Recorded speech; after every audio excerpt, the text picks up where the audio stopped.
Order. Personal statement. Mr. Boris Johnson. Thank you, Mr. Speaker, for granting me the opportunity to pay tribute to the men and women of the Foreign and Commonwealth Office who have done an outstanding job over the last 2 years. And I'm very proud that we have rallied the world against Russia's barbaric use of chemical weapons, with an unprecedented 28 countries joining together to expel 153 spies in protest at what happened in Salisbury. We have rejuvenated the Commonwealth with a superb summit that saw Zimbabwe back on the path to membership and Angola now wanting to join. And as I leave, we are leading global campaigns against illegal wildlife trade and in favour of 12 years of quality education for every girl. And we have the flag, the Union flag, going up in 9 new missions in the Pacific, the Caribbean and Africa, and more to come, so that we have overtaken France to boast the biggest diplomatic network of any European country. None of this, Mr. Speaker, would have been possible without the support of my right honourable friend, the Prime Minister. Everyone who has worked with her will recognise her courage and her resilience. And it was my privilege to collaborate with her in promoting Global Britain, a vision for this country that she set out with great clarity at Lancaster House on January 17th last year. A country eager, as she said, not just to do a bold, ambitious and comprehensive free trade agreement with the EU, out of the customs union, out of the single market, but also to do new free trade deals around the world. I thought it was the right vision then. I think so today.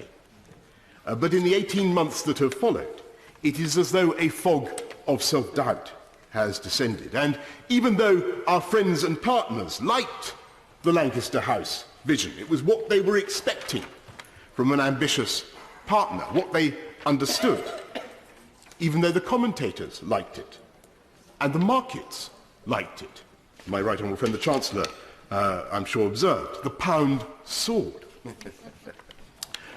We never actually turned that vision into a negotiating position in Brussels, and we never made it into a negotiating offer. Instead, we dithered, and we burned through our negotiating capital. We agreed to hand over a £40 billion exit fee with no discussion of our future economic relationship. We accepted the jurisdiction of the European Court over key aspects of the withdrawal agreement, and worst of all, we allowed the question of the Northern Irish border, which had hitherto been assumed on all sides to be readily soluble, to become so politically charged as to dominate the debate. Order. The statement by the right honourable gentleman must be heard, and by long-standing convention it is heard with courtesy and without heckling. Mr. Boris Johnson. Mr. Speaker, I'm grateful. No one on either side of this House or anywhere wants a hard border. You couldn't construct one if you tried. But there certainly can be different rules north and south of the border to reflect the fact that there are 2 different jurisdictions. In fact, there already are. There can be checks away from the border and technical solutions, as the Prime Minister rightly described at Mansion House. In fact, there already are. But when I and other colleagues, and I single out my right honourable friend, the Honourable Member for Halton, Price and Howden, proposed further technical solutions to make customs and regulatory checks remotely, those proposals were never even properly examined, as if such solutions had become intellectually undesirable in the context of the argument. And somehow, after the December joint report, whose backstop arrangement we were all told was entirely provisional, never to be invoked, it became taboo even to discuss technical fixes. So, Mr. Speaker, after 18 months of stealthy retreat, we have come from the bright certainties of Lancaster House to the Chequers agreement, and you put them side by side. Lancaster House said laws will once again be made in Westminster. Chequers says there will be an ongoing harmonisation with a common EU rulebook. Lancaster House said it would be wrong to comply with EU rules and regulations without having a vote on what those rules and regulations are. Chequers now makes us rules takers. Lancaster House said we don't want anything that leaves us half in, half out, and we do not seek to hold on to bits of membership as we leave. Chequers says that we will remain in lockstep on goods and agri-foods and much more besides, with disputes ultimately adjudicated by the European Court of Justice. Far from making laws in Westminster, there are large sectors in which ministers will have no power to initiate, innovate, or even deviate.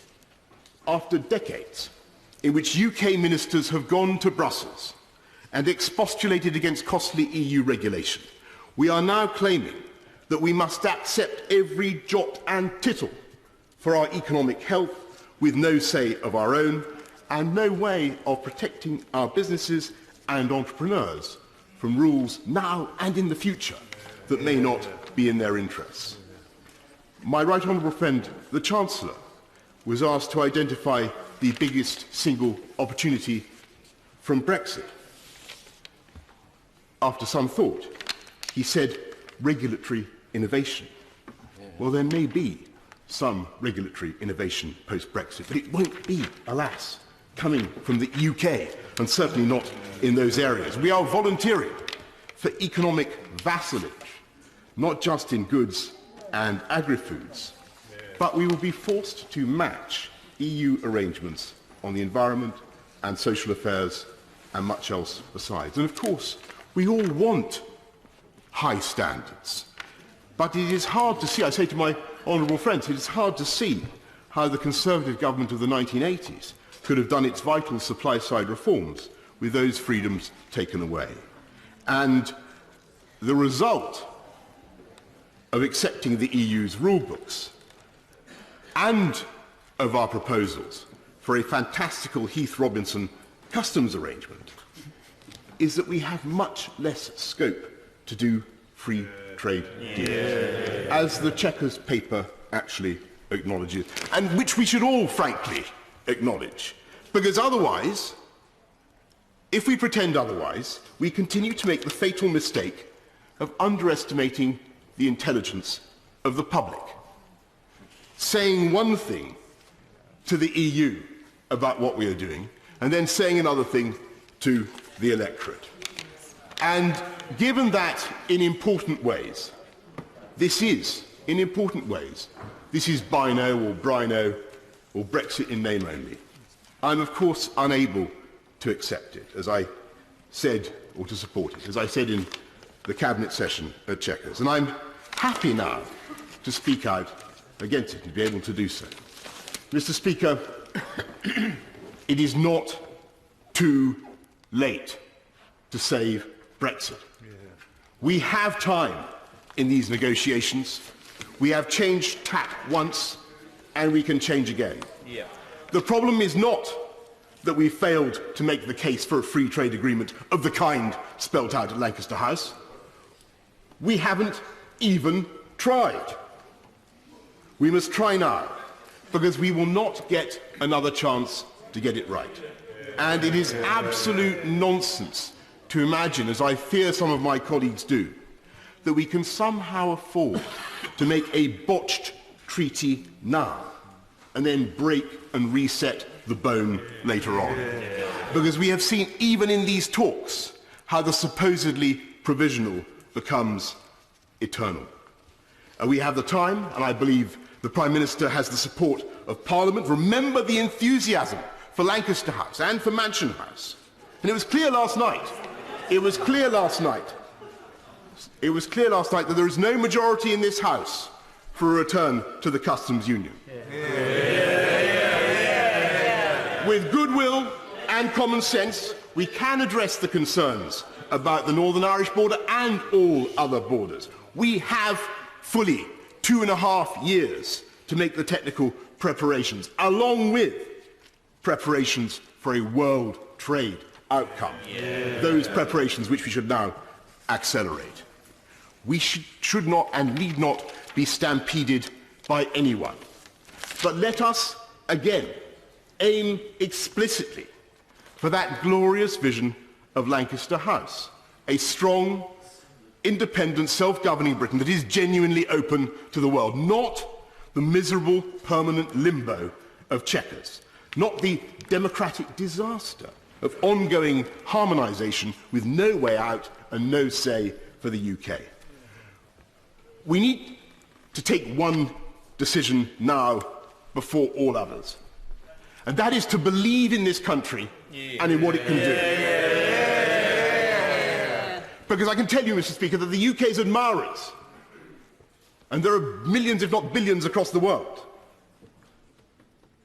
are fully expecting us to do what we said and to take back control and to be able to set new standards for technologies in which we excel, to behave not as rules takers but as great independent actors on the world stage, and to do free trade deals, proper free trade deals for the benefit and the prosperity of the British people.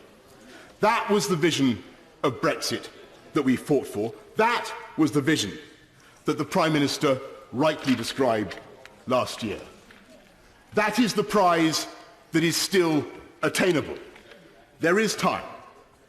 And if the Prime Minister can fix that vision once again before us, then I believe she can deliver a great Brexit for Britain, with a positive, self-confident approach that will unite this party, unite this House, and unite this country as well.